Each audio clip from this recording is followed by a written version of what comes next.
Ciao a tutte, ben ritrovate ai miei video tutorial. Oggi vorrei proporvi un passo che nella danza orientale è meglio conosciuto come cammello reverse. Allora, il cammello l'abbiamo già visto negli altri tutorial, è questo movimento.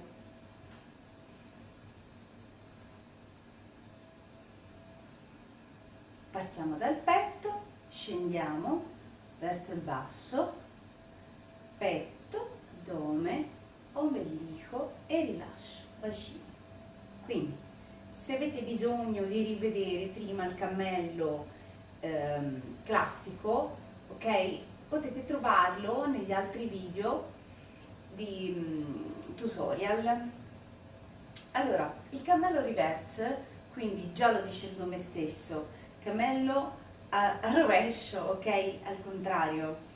Quindi dobbiamo partire dalla parte bassa del bacino, quindi dal nostro punto bacino, dobbiamo partire e portare su, fare questo movimento. Quindi direi 1, 1, 1.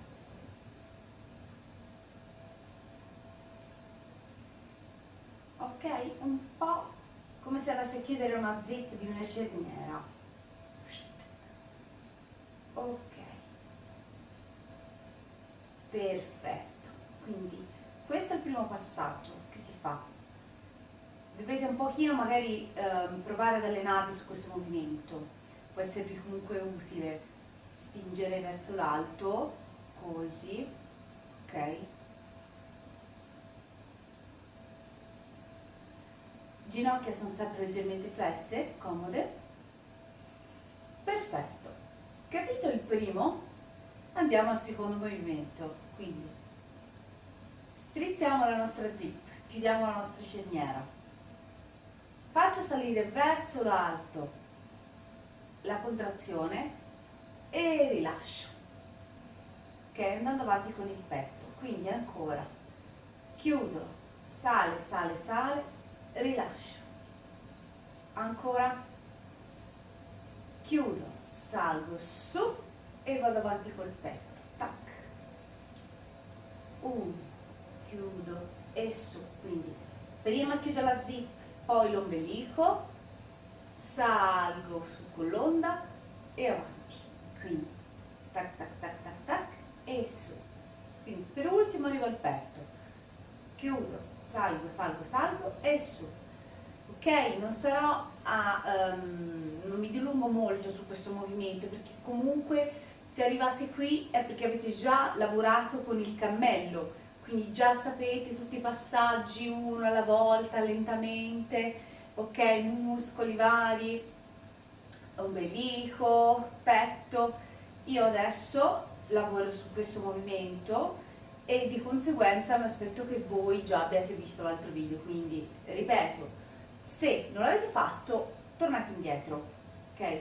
Quindi andiamo e riproviamo. 1, 2, 3, su. 1, 2, 3, su. Chiudo e su. Chiudo e su. Vediamo di fronte. 1, 2, 3. Ancora, fletto le gambe, piego le ginocchia, bacino dentro e su. E su. Tac. Tac, reverse, cammello reverse, ok. Ancora, una volta, tac, chiudo e tac, chiudo e tac, chiudo e tac. Attenzione a non usare troppo la schiena, mi raccomando, cioè cerchiamo di non sforzarla assolutamente, ma di utilizzare il più possibile le fasce addominali. Lavoriamo di addome, ok? Su e spingo il petto. L'ultima cosa, petto, proprio rilascio avanti. Tac, tac, tac. Ok. Allora, questo movimento lo potete abbinare a tante altre variazioni, oppure vabbè lo potete fare anche da solo, però solitamente non è un movimento che si fa tanto quanto il cammello, che nel cammello ci si sposta nello spazio, ok? Ma piuttosto magari come chiusura anche, per esempio potete fare un hip drop, tac, tac, tac, tac, e salgo su, quindi sarebbe un, due, e, per esempio, per farvi capire, quindi si usa piuttosto come chiusura, cerchio e reverse. Ci sono vari e tanti abbinamenti da utilizzare. E ovviamente lo sapete, iscrivetevi al mio canale, lasciatemi like e commenti se volete chiedermi qualcosa, io sono sempre a vostra disposizione. Grazie a tutti, al prossimo video tutorial, ciao!